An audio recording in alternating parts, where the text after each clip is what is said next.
All right, so we're gonna do technique for drop spins on a rifle. So I wanna make sure, I'm gonna start with left side because left side's a little bit more difficult because you have to control the weight slightly different.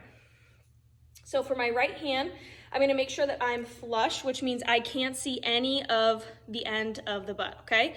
So I'm flush there and I have slightly a little bit of space so you can kind of see a little bit of space there. So I wanna make sure that I'm squeezed and I'm on top, same way that I did with my saber.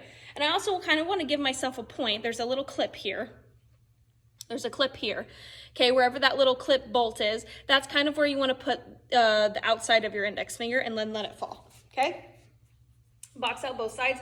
Now I want to make sure that my tip is not lifted like this or it's too low.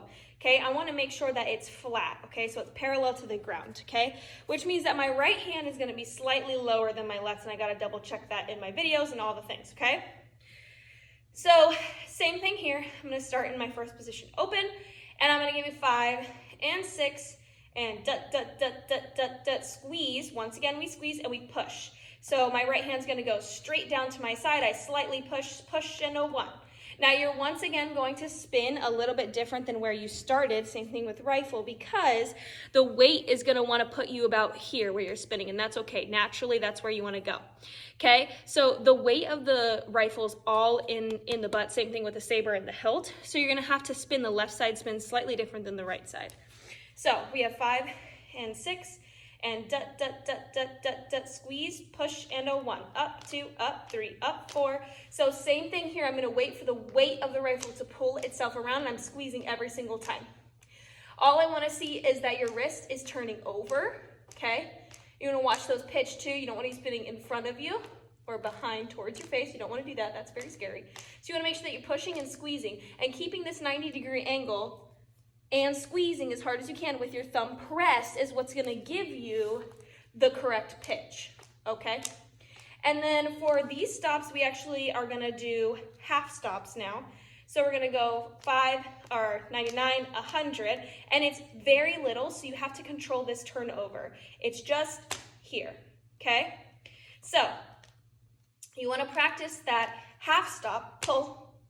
All I'm doing is slightly pulling my left hand to my right. So it's very small.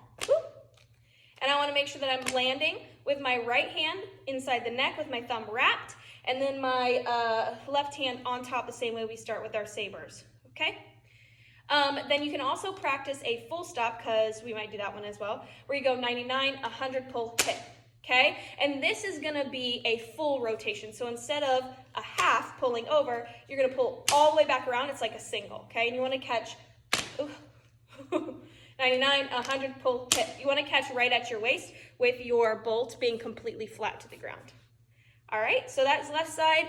Right side, it's basically the same thing. You wanna start with your thumb pressed. You push 5, 6, 7, squeeze, and a 1, 2, 3, and 4. And this side is usually a little bit easier just because of, you know, if we're dominant in one side than the other. It's perfectly fine. So you want to make sure that you're squeezing and still keeping your arm at that L shape, that 90-degree angle, and you're going to squeeze and squeeze and squeeze and squeeze, half stop. So half stop is going to put you exactly where we start our left drop spins on. So same thing, you just kind of want to meet your right to your left hand almost, and make sure you flush all the way to the end. And then you can also practice a full stop, which is just a single pull down, squeeze. So you want to make sure that you end the same way you would start your left-handed drop spins. All right, I hope this helps. And then we'll get into some more technique videos. But yeah, let me know if you guys have any questions.